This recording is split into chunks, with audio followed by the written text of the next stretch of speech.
Welcome back to Orange Hat Reviews. And we're going to go over more Disney stuff. Specifically, Disney heiress visited Disneyland undercover and is livid about what she saw. This has been basically more of the karma that is going against Disney and their pretty evil their pretty evil practices. All of you know that I am not very fond of Disney right now. I think what they are doing is very wrong with with their casting and claims of inclusivity, but I've already gone over that stuff. See my videos about identity politics. Anyway, let's get into it. Disneyland calls itself the happiest place on earth, but family heiress Abigail Disney said she found workers struggling when she recently visited the park undercover. In an interview with Yahoo this week, Abigail Disney said she decided to check out Disneyland's worker conditions after a worker sent her a Facebook message. She said every employee delivered a similar message to her. I don't know how I can maintain this face of joy and warmth when I have to go home and forage for food in other people's garbage.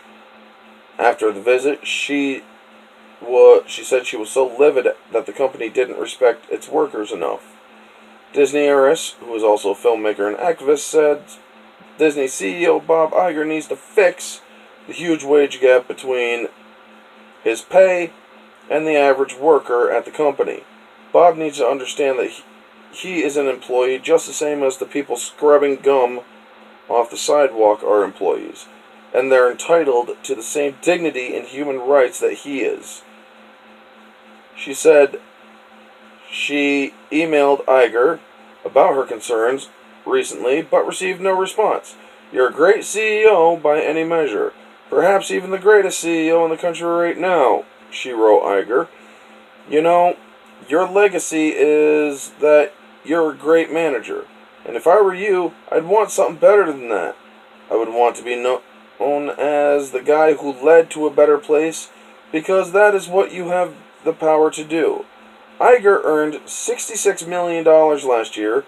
The median salary of a Disney employee is $46,127, the company reported. This workers' federal minimum wage. In a statement to CNN Business, the company responded to Abigail Disney's criticism by pointing out that it pays workers above the federal minimum wage, with a starting hourly wage of $15 at California's Disneyland. The company has committed $150 million to its Disney Aspire program, which pays workers to earn a college, high school, or vocational degree. Disney is at its forefront of providing workforce education, yada yada yada. Abigail has frequently spoken out about Iger's salary. In April, she tweeted, by an objective measure, a pay ratio of over 1,000 is insane. She also disclosed that she owned a few Disney shares, but does not have any say over company operations. Abigail addressed Congress on Capitol Hill in May. We need to change the way we understand and practice capitalism. She told members of the House committee that companies should deliver returns to shareholders without trampling on the dignity and rights of their employees. So yeah, basically, the employees are complaining. The work conditions are not very good. They're not getting paid enough. And according to other sources, when Walt Disney was alive, he hired people for life. Some of these people are part-timers. So think about that. He hired them for life, or he hired employees for life, and after he passed away and Disney fell out of control of the family, it all changed. So let's give a small recap of all the crap that Disney's been doing, and now this. Basically, They got their employees eating out of garbage cans at home. They had fights that took, or they had a fight at Toontown that took 7 minutes for security to respond to. They had, or they have been dipping heavily into the identity politics crap and whatnot. They've been buying up all sorts of entertainment industries like Marvel, Fox, Star Wars. Basically, it's not technically a monopoly, but it is without the technicality. The way that Disney is treating people, they have also... Oh, let's not forget the way they denied a grieving parent a Spider-Man engraved headstone for his child who was only 4 years old in Britain, citing that they didn't want the character associated with death, which is a hypocritical answer, seeing how Spider-Man is motivated because of the death of his uncle. Miles Morales is motivated by the death of the Peter Parker Spider-Man. Gwen Stacy was motivated by the death of Peter Parker Lizard. And so many others in the Spider-Verse which are motivated by such things. Sorry for the camera shake. I can't help it. It's on my phone.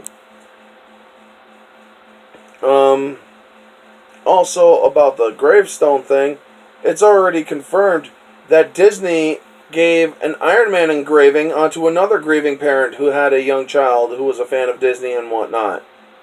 They allowed Iron Man to be put on a grave. Why won't you allow Spider-Man to be put on a grave, Disney? So yeah, I'm actually doing the Disney boycott. And I am making sure that my money does not go to any movie that is Disney owned when I go to see it in theaters so I can keep giving reviews. I couldn't do Toy Story 4. I'm sorry about that. But I honestly wouldn't do it because I didn't see 2 or 3. So Toy Story wasn't that interesting to me as a kid either. Sorry if that upsets anyone, but that's my honest opinion. It just wasn't interesting.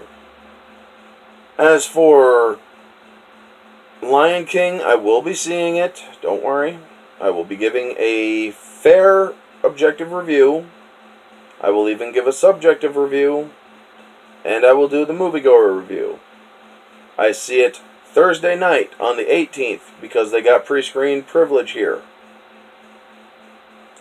And I will be able to give you all my thoughts on it.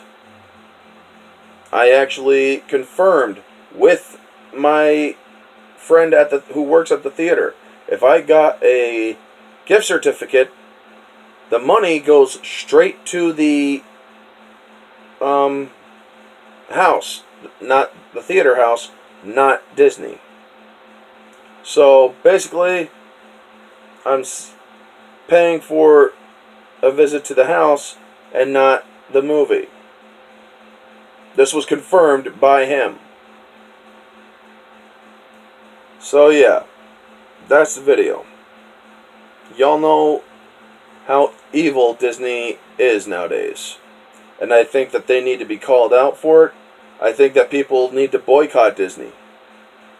I am dead serious. I'm actually stand with my friend Odin's movie blog. He's also part of the Fandom Menace. And I think that it is time that if you really want things to change with Disney, you gotta speak with your wallet. Do not support them in any shape, way, or form with money. Don't buy products of them. Don't buy movies of them. All these live-action remakes, they're cash grabs. They're basically telling the same story over and over, but now they're getting into identity politics, and like I said, I've already given you guys my opinion on it. I think it is an evil practice, which is befitting to Disney, considering they are the Weyland-Yutani of the real world. I mean, look how they're treating their employees. Look how they're taking over everything. Look how they are treating fans. How their movie directors are telling fans to suck their dicks if they give any sort of constructive criticism on a movie, calling us cousin-humping man-babies and such. Yeah, Ryan Johnson, I'm calling you out. You want to insult us because of that stuff. They want to treat their employees like crap. They're allowing fights with very lax security. Galaxy's Edge barely has anybody out there. So yeah, Disney is starting to feel the burn from people who are not very happy with them. I will never visit Disneyland. I will never visit Disney World. If I go down to Florida, I'll go to Universal Studios. That's not Disney owned, if I remember correctly. If it is, feel free to correct me in the comments below. Because then I just won't go to there either. They had a freaking rabies outbreak. Well, an rabies case, not an outbreak. My mistake. Yeah. But yeah, Disney is having some karma hit it hard. And I hope karma just continues to lay on the pressure. And continues to keep... I hope karma drops a nuke on Disney. I know how badly karma can nuke people. It did to an entire town, but that's a story for another time. Anyway, this has been Orange Hat Reviews. Y'all know the drill. Like, comment, subscribe, share, all that jazz. I'm on the road to 250 subscribers. I got 122, 123, I think, right now. I could use more. I keep liking those videos. Keep giving those thumbs up. If you disagree with me, guess what? I'm not going to erase your comment. You're allowed to disagree with me. But if you want me to debate you or to discuss things with you, keep it civil. If you keep it civil, I will discuss things with you. And I will be civil myself. But if you come at me and start yelling at me, and also in some ways prove that you haven't even watched the video that you are commenting on, do not expect me to give you any time of the day. Except to say, you should have watched the video because what you are saying is in direct contradiction to what I did the video on. So yeah, that's the video. This has been Orange Hat Reviews. Y'all have a good day.